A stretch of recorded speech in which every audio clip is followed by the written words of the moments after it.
আসসালামু আলাইকুম। আজকের বিকেলটা খুব সুন্দর, কারণ আজকে বিকেলে আমার হাজব্যান্ডের সাথে লেকের পাড়ে বসে বসে পাঁপড় খাচ্ছি, আর ও চিপস খাচ্ছে, আর দুজনে বসে বসে আড্ডা দিচ্ছি। কারণ আজকে বিকেলটা সুন্দর এই কারণেই, কারণ ওর সাথে আছে। আর আজকে আমার মনটা খুবই খারাপ, খুব ভালো লাগতেছিল না, কেন জানি না, কোনো কারণ ছাড়াই মাঝে মাঝে দেখবেন খুব বোর লাগে কিংবা ভালো লাগে না, কী যে করতে ইচ্ছা করে সেটা নিজেও জানি না আসলে।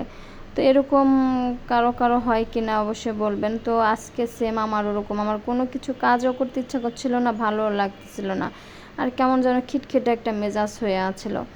তো পরে ওর বাবাকে ফোন দিলাম, আমার হাজব্যান্ডকে, যে আমার না ভালো লাগছে না। পরে বলে তাহলে কী করবা, মানে কী করব, আর এত শর্ট টাইমে তো কোথাও যাওয়া যাবে না। তো বলো ঠিক আছে, আমি অফিস থেকে একটু তাড়াতাড়ি বের হব, তো বের হইলে তোমাকে ফোন দিলে আইসো, এদিকে চলে আইসো, আমরা একসাথে আড্ডা টাড্ডা দিয়ে গল্প টল্প করে দেন যাবো বাসায়, তাহলে ভালো লাগবে। তো তার কথা অনুযায়ী আমিও চলে গেলাম।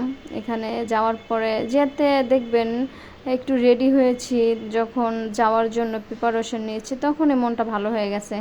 কারণ এটা মনে হয় প্রতিটা মেয়েরই হয় কিনা জানি না, যখন হাজব্যান্ডের সাথে আপনি কোথাও যাচ্ছেন কিংবা হাজব্যান্ডের সাথে ঘুরবেন, তখন এমনিতেই মন ভালো হয়ে যায়। তো আমিও সেই, মানে মনে হচ্ছে সে যখন বলেছে যে আসো, তখন আমার মনে এমনি ভালো হয়ে গেছে। তারপরে এখানে যাই একটু ঘোরাঘুরি করলাম, একটু টুকটাক খাওয়া দাওয়া করলাম, এই